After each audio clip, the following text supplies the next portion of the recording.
there's no reason to suspect that the current laws of physics don't describe what happened in the history of the universe. And again, so as soon as it comes into being, the laws come into being as well. Yeah, well, in fact, in the universe or nothing, I suggested that's certainly a possibility. Maybe they pre-existed, maybe they don't. Those are metaphysical questions. But what I did show in that book, which is fascinating to me, and the fact that 30 years ago we wouldn't have even been able to ask the question, much less answer it, is that it's quite likely that our universe could and did spontaneously arise out of nothing, no space, no time, and maybe no laws. And if you ask what would be the properties of a universe today, 14 billion years later, that arose from nothing spontaneously without any supernatural shenanigans, the properties of that universe would be precisely the properties of the universe we observe. Now, that doesn't prove that's the case. That just makes it plausible. But to me, that's a fascinating thing. And again, 30 years ago, we didn't have the tools to even, in some sense, ask that question. But we're still estimating the birth of about 14 billion years ago? 13.8, yeah. Now, if you actually look at the numbers, which we can measure, we now know that number, 13.8, to an accuracy of, plus or minus of maybe 100 million years or two. 13.75, I think, is the most recent number. And it's amazing.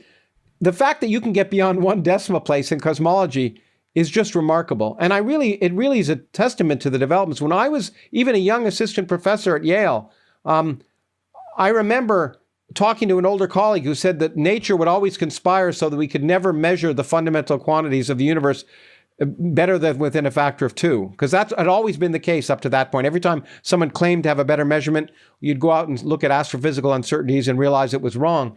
And now we're talking about measuring things to 4 or 5 or 6 decimal places. It's really a transformation, and one we're celebrating, which is what I tried to do in that book. But the early picture, that the fact that we evolved from a Big Bang is not in dispute. Let me make that clear. The Big Bang happened, just like evolution happened, and the Earth is round, and all the other things we know. There's no doubt that that the early history of the universe was a hot Big Bang. Now, and in fact, everything we now see, all the galaxies we now see and all the particles in those galaxies, the 100 billion stars in each galaxy, the 100 billion galaxies, all of that material was contained in a region smaller than the size of a single atom. And that's just... So, okay, let me ask you a question about that. Sure. I mean, is it reasonable to conceptualize something like that as having a size? Because we're considering size within the universe. And it's almost, when you say that the universe at the beginning had a size, it's like it was an object in a universe that had a size. But it's a really good question, and I should be clearer in my language. The universe could be infinite. I want to ask, as a physicist, and Wheeler would have liked this, Einstein certainly did, operational questions. I don't know how big the universe is, whether it's infinite or not, but what I do know is, how big is the visible universe? So if I ask you, how big was the region which now comprises the visible universe today at an earlier time, that's well defined. That region the size of an atom could have existed in a universe which was infinite even then. It could have been an infinitely dense universe that was infinitely big. Okay? So all we can ask, and this is really a big change also from when I was a student, because we used to, when I was a kid or when I was even a student, we talk about universe, and universe would mean everything, a kind of ill-defined quantity, everything. What the heck is everything? Now we're much more well-defined. We say our universe, a good definition of our universe is that region with which we could have interacted in the past and with which we will be able to interact into the future, even if the future is infinitely long. And that may not be everything. Right? That could be just a small region of a much bigger thing, which we now call a multiverse.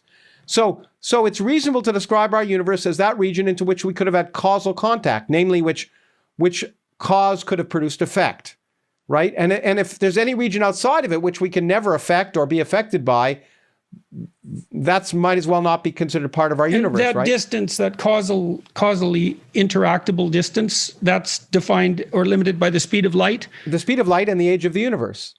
Right. So, for example, in the early history of the universe, that's called the horizon. In analogy with the Earth, when you look out at the Earth, you can, when it curves, you can only see out to a certain distance. And we call the causal horizon that region with which light could have traveled to interact with us since the beginning of time. Right. And obviously that's the universe as far as we're concerned, because nothing outside of that can affect us in any way. Exactly. So operationally, it's a much better definition of a universe to be that which we can be causally affected by. And so, and because that changes with time, that's what is our observable universe changes with time. And we'll get to it because things have changed a lot in the last few years. Does that mean that the universe that causally affects us we're at the center of it? No. Well, actually, yes and no. We're always at the center of our own universe, right? I mean, psychologically and physically. Because of the causality argument that you just laid out, it seems to imply that directly. Because it certainly does, in the sense that if you want to think of it, and that this is one of the confusions many of the confusions which I may add to during this podcast, but we'll try not to, is that, when we look out at this thing called the cosmic microwave background radiation, it's a residual radiation left over from the hot Big Bang. And it comes from a sphere, if you wish, that's located with us at the center. Because it early on in the history of the universe, when it was hot and dense, light interacted with matter, and basically it followed a random walk. It wasn't free to travel because all the universe was charged and light would interact and bounce off things. But at a certain point, when the universe was about 300,000 years old, matter became neutral. Protons captured electrons to form hydrogen for the most part. And neutral matter doesn't interact with light as strongly as charged particles. And that meant that radiation, which was kind of trapped early on, when the universe was 300,000 years old, could suddenly travel freely through the universe without really interacting. It might be easy to just toss all of your discipline to the side for the summer, but a life of greatness doesn't happen by taking the easy route. The Hallow app offers an incredible range of guided meditations and prayers that are designed to help you deepen your spirituality and strengthen your connection to God. With Hallow, you can embark on a journey of exploration, diving into different themes and types of prayer and meditation. From gratitude to forgiveness, each session offers a unique experience, sparking your curiosity and deepening your spiritual understanding. You can choose different lengths of meditation to fit your schedule, whether you have a few minutes or an hour. With its user-friendly interface and hundreds of guided meditations, the Hallow app has quickly become a go-to resource for people seeking spiritual growth and healing. You can download the app for free at hallow.com/Jordan. It allows you to set prayer reminders and track your progress. Hallow is truly transformative, and it'll help you connect with your faith on a deeper level. Don't lose your prayer habits this summer. Maintain your peace and deepen your relationship with God. Download the Hallow app today at hallow.com/Jordan for an exclusive 3-month trial. That's hallow.com/Jordan. And when we look out, basically we see space, and the light, could travel and travel and travel. But if we're looking back further in time when we look out, and if we look out in that direction, back to a time when the universe was 300,000 years old, we're kind of sort of going to see a wall, if you wish, because we can't see before that time because the light, couldn't have propagated out, just like it can't propagate out through a wall. Only from the surface of the wall can we see it. And of course, so when I look at the microwave background from Earth, I'm looking, if you wish, at the sphere located almost 13, well, actually it's because of the expansion of the universe, it's about 26 billion light years in each direction because the universe has expanded during the time that the light has been traveling. But don't worry about that complexity. We're looking at a sphere located a certain, let's say, 10 to 20 billion light years away from us in all directions, and we literally can't see beyond that. But the sphere we're looking at depends upon where we are, so that if we were doing the same experiment on an intelligent species in another galaxy located 100 million light years away, literally the cosmic microwave background that they would see would be slightly different. Because it'd be a sphere centered on a different place. And that's why, actually, the predictions we can make, in some sense, as cosmologists, are somewhat statistical. Because we're talking about a thermal distribution and galaxies and lots of disorder. And so the picture, and we've taken pictures of the microwave background, it's won at least 2 Nobel Prizes for those pictures. The picture that we see has statistical properties which would be identical to those observed by another observer 100 million light years away. But the specifics, the hot spots and the cold spots, would be different because they'd be looking at a different slice of a statistical distribution. So that does correct me if I'm wrong, that does seem to imply that, so the universe is a globe around us, let's say. Our visible universe. Our visible universe. Sorry, I want to be precise with my words too. And so I move halfway across the universe and the globe is still there, but now it's shifted that far. And so then I could move another halfway and it would shift again. So this globe moves with the observer, so to speak. Yep. And that certainly seems to imply that it extends beyond the globe that we see, because if you move, it moves. So, and exactly. Well, and it wouldn't if there was some edge, but there's no evidence of any edge. Okay. I think that the point is that even before the weirdness of empty space and inflation, it was recognized that the part of the universe we see is unlikely to be everything there is. We're limited in what we can see because of what's seeable, just like being on Earth. And it's limited because of the speed of light and the age of the universe, but also because of the way the universe was constituted in its early stages. And the way it's expanded ever since. Let me throw in a wrinkle. If that was clear, now let me muddy it. Okay, because it used to be, again, sensible, even in my early career as a scientist, that we'd assume the older the universe, the longer we live, the older the universe is, the more we'll be able to see, right? Because light can travel further. The universe is expanding, but we thought at the time that expansion was slowing down, and therefore, the longer we wait, the more we'll see, because light from further and further objects can get to us. What's really crazy now is because we recognize that apparently empty space is dominating the energy of the universe, that's causing the universe to expand ever faster, faster and faster and faster. And what it means is there are parts of the universe that are literally escaping from our sight. There are parts of the universe that we will never be able to see. And moreover, even more so, there are parts of our universe that we could see now that if we were a civilization that developed 5 billion years from now in real telescopes, that we couldn't see then. Because regions of the universe are eventually moving away from us faster than the speed of light and are now invisible. So the longer we wait, the less we'll see. Because more and more galaxies will be literally disappearing behind the horizon the longer we wait. I wrote some papers about that and once a Scientific American article, and I think some of my books, that eventually the far future of the universe, I know we said we'd start out of the past, but the far future is kind of poetic. Because up till about 1925, the picture of the universe was quite natural based on observation. One galaxy, we saw one galaxy, the Milky Way galaxy. Okay. And beyond that, it was assumed to be eternal, empty, dark space that just was static.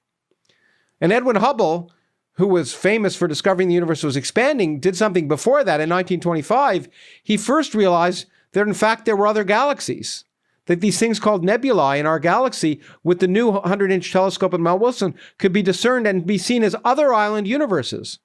So already that was a revolution in our picture of the universe. Suddenly, our galaxy wasn't all there was. There were other galaxies. And then, of course, later on, he discovered the expansion of the universe.